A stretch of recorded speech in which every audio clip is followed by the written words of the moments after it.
Good afternoon, everyone. This is Rocco coming at you with the Crazy Hill test today. This is a very complex test I haven't done in a long time, so hopefully we're expecting some good improvements. This is all going to be low speed. I have the windows open, cool off the car, so it's going to be a little bit noisy here at first. Bear with me. As you can see, we have the upper camera. I'm actually just wanted to make sure it's still recording. It should be up there. I don't know exactly what the view looks like. The roof cam kind of obscures that a little bit, or roof cam, the roof rack obscures that a little bit. But we're gonna see how it does on this road. I'm probably gonna need to adjust speed and probably disengage a number of times. But if it can do this road, now I would be very impressed. So we're gonna see how it does. So we got a car waiting here. I don't know if they're just chilling right there.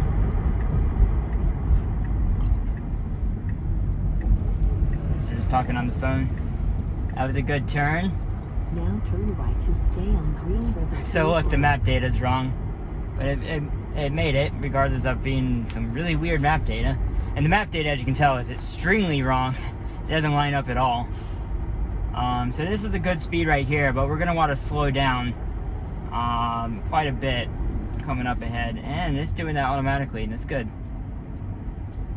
And it's staying on the correct side of the road. Looks like someone came through and cut all of this not too long ago, so that's helpful.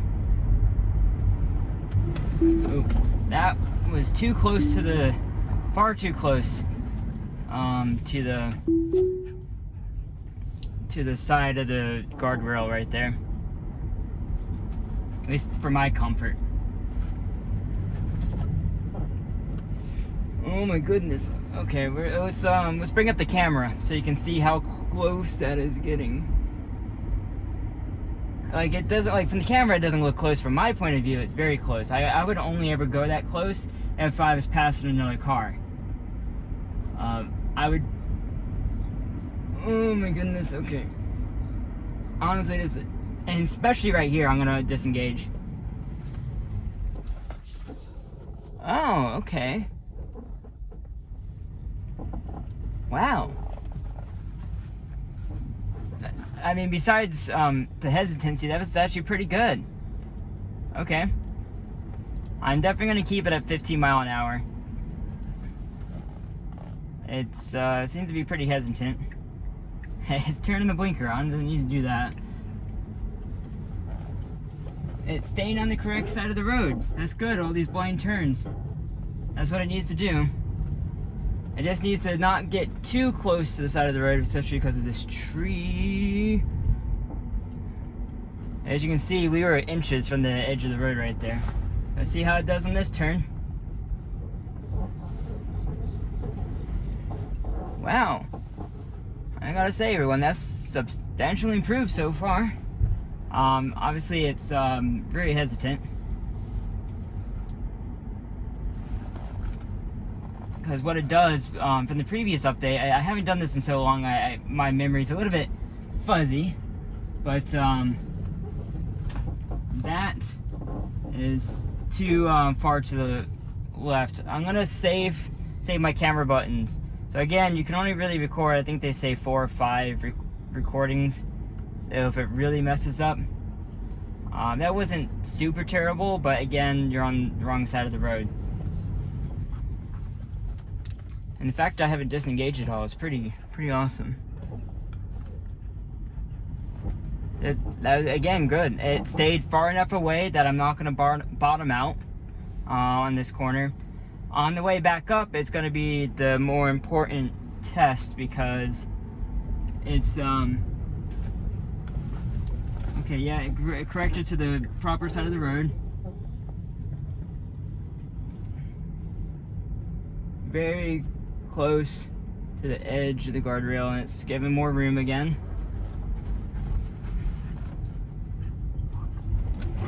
Nope, that was first disengagement. So it's hard to tell how steep that is right there. But if I let it cut that corner too sharply, it would have bottomed out and it's not been good.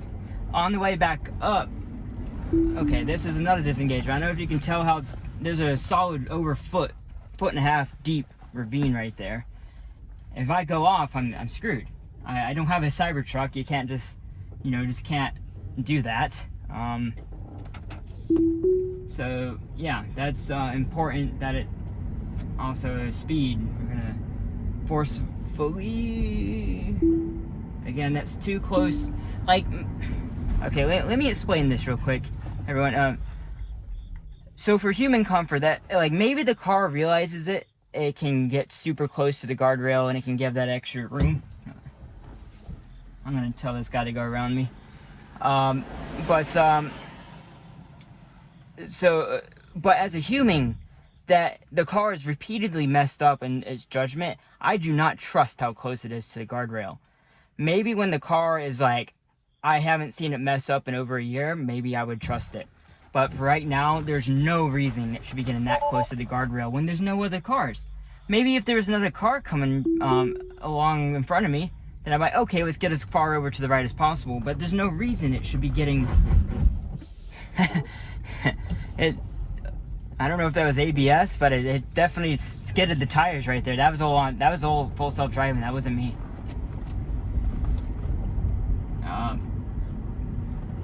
Oh, geez. Did the truck break down?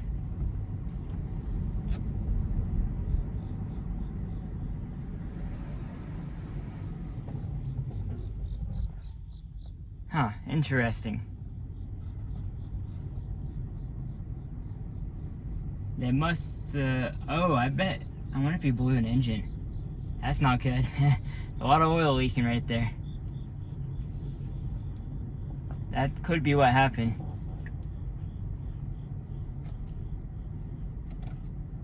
Hopefully not. Well, that's going to be an obstacle coming back up. Car's going to have to be able to handle that. Needs to be able to go around and navigate such a situation. Again, too close, and then it launches. Oh, I'm sorry, Ducky. Too close to the guardrail right there.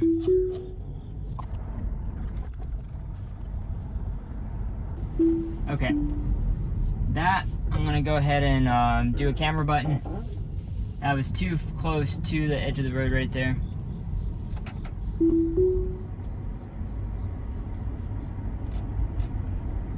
Interesting. So I think the sign is new right here. I don't remember seeing that last time. It's saying 10 mile an hour through here. Oh, I bet someone got a wreck in here. They probably flew off the side of the hill or something. And that's usually where these weird signs come from. Like 10 mile an hour is... That's... Oh, yep. Gonna go off the road right there. Not to mention, when you have a truck like this, it would have turned wide and that would have been in the way of that truck and would have messed up. So let's go ahead and do a camera button there. That was a potentially serious mess up. Again, if there's not a car in sight, especially most importantly in front of me, then it needs to stay a little bit further left. Like, this isn't development or anything where it's like, you have mailboxes to miss or something. Sorry, Onyx. You can blame Elon. And then it changed the speed limit again. We don't want to be going 25. Like, I would go 25. I would have fun going up this hill. But okay, so that, well, come on, you can do it. You can do it. You can do it. There you go. I wasn't pressing anything on the accelerator. Now turn left onto Green River Cove Road. Look, that's probably why it messed up, because it thinks we're on the wrong road. This is where it's battling really, really poor map data in here. And so we do have new map data, maybe 2 new map datas since the last time, sorry, Onyx. Since the last time we did this. And I am starting to get car sick a little bit. I normally get car sick, especially on curvy mountain roads when I'm not the one driving.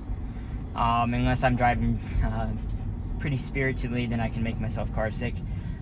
So when someone else is driving, aka full self-driving, is driving, then it makes me a little bit car sick. And I know we're almost... Okay, so that's true, I was like half looking at the screen, but I can still see peripheral vision. That I was fine. The car doesn't really account for peripheral vision too well. It seems like it really just says, oh, are you paying attention forward? Versus if you're looking at the screen using your peripheral vision to look forward, it doesn't really account for that currently. But the primary end goal of this is it should just do it as smoothly as I could do it. And it should basically not make me car sick. It should go smooth, 10 to 15 mile an hour, maybe in the straights up to 25 mile an hour. Slow back down for the curves, all the way down. Should be smooth, no jerky braking. I do have to say this is quite a bit improved going down. I want to say is definitely some disengagements, but definitely improved so far. This is going to be our stop up here. I'm going to make sure the cameras are good, and we'll start on the way back up. Okay, made sure everything is good. It looks like we did get the first recording, so that's awesome. And let's get on our way back. See if it'll let us enable it. Okay. See how it does, everyone.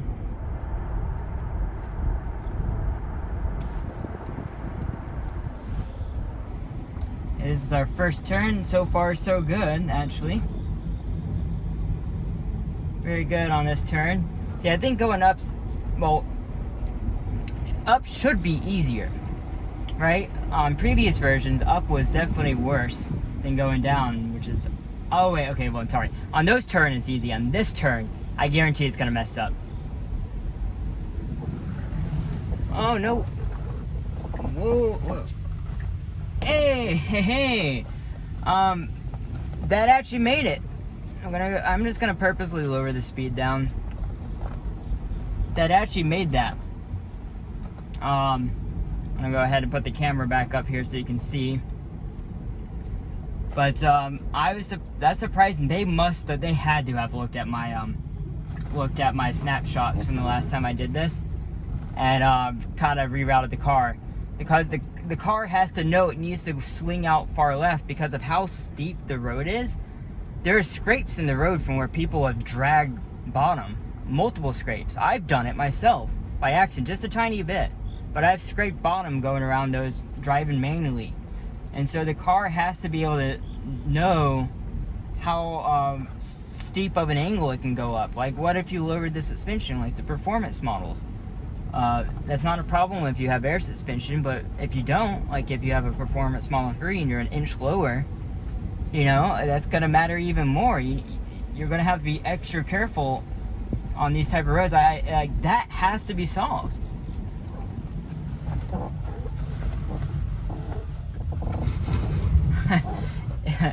Wow, it spun the tires going up, but it made it. I haven't pressed any accelerator.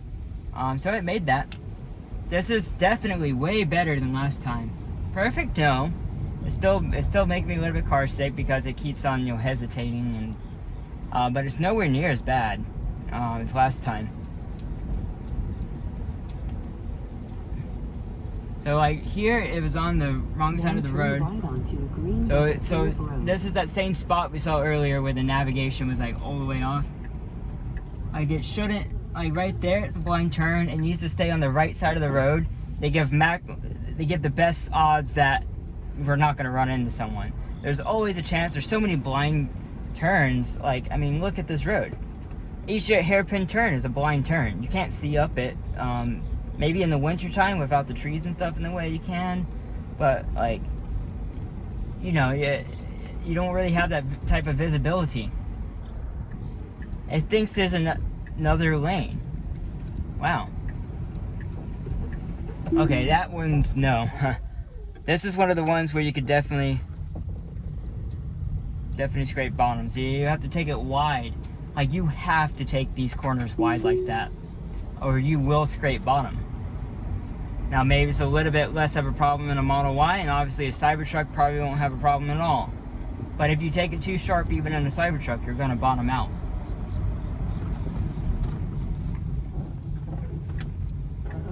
You can still hear my suspension. Eventually, I'm gonna get that fixed, everyone. When you only really go out on the weekends, maybe a few times a week, you don't really notice it. Definitely having trouble staying on the correct side of the road. Is this the truck?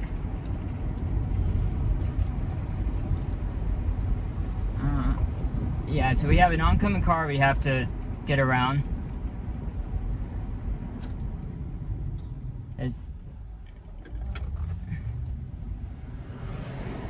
Handled that well. Now we have to get around the truck. Imagine if we met that car at the truck. Guarantee that would have messed up. Oh, well, here we go. Yeah, okay. Let's go ahead and snapshot that.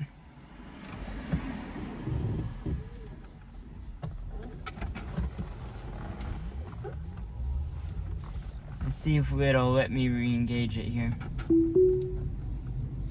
It sees those as cones.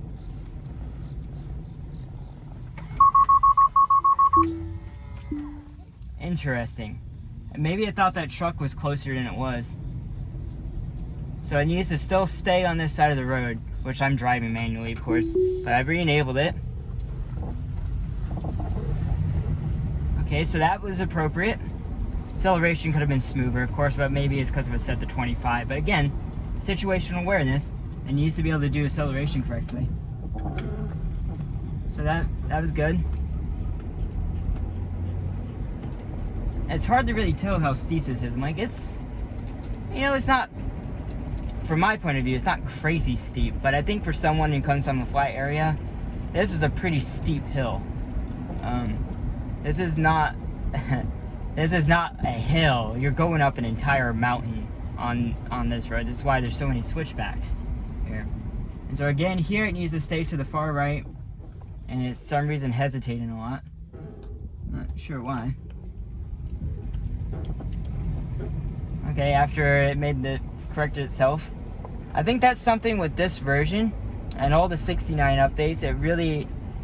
Instead of just giving up, oh no, too fast. I think it must have changed back to 25, I'm not sure, but it was going far too fast around that curve. Just trying to limit the speed, and so I'm limiting the speed to give it the best odds. If I put it to 25, I'd be disengaging probably almost every single turn, because it just wouldn't slow down properly for the turn. One time, so I don't know if I was recording that or not. I think my video stopped or something happened. One of the first times I did this, there was a bunch of skaters who were coming down this. If you've ever seen, there's a name for it. Yep, this is so steep you have to come out this far to not bottom out. But they had the hand pucks on, and everything else, and pads and everything. They were going fast, and they were going on my side of the road. I was coming up, and I had full self-driving on, and it was not staying on. It was like this, and if I came around this corner at the wrong time, they would have slid right into the side of my car. That's why it's like, yeah, it's not my fault per se that they're skateboarding down this mountain, but at the same time, like, you have to give as much space as possible around a blind turn. If the car has the space in the road to give, it just needs to assume something is gonna come around the blind turn. Like, it can't see up the road behind me. Like, it's not gonna see up there. The B pillar can as you start turning, but it's just not gonna see until you start turning, so it needs to stay all the way to the right. Okay, so right here is the basic of the end of it. That, again, substantial improvement on this, everyone. substantial improvement. We're not quite done yet, so we'll see. It should be able to do pretty well in the rest of this, because there's not really much left. This is just normal road without lines, and we're on the wrong side of the road. Which, I mean, there's no lines, but it's figuring it out. See, you can kind of see a line now, but it's figuring it out what side to be on. But yeah, that's going to be the end of this, everyone. That's, I mean, I'm going to really need to rewatch it. I would suggest everyone, so that's not going to be a disengagement, but I would suggest everyone, I'm going to add this to the playlist of the Crazy Hill test. I would suggest everyone take a look at that test, all the previous ones, and just compare it to this one so you get an idea. How is the car improving? Like, you can see all the updates, and this is by far the best it's ever done. Not perfect, and it has room for improvement still, but like the fact that it can almost make it down now without messing up and back up. So that's the key. That's really important. So I'm glad that's happening. If you have questions for me, please put them down in the comments down below, and I will see you in the next video, everyone. Thanks for watching. Bye.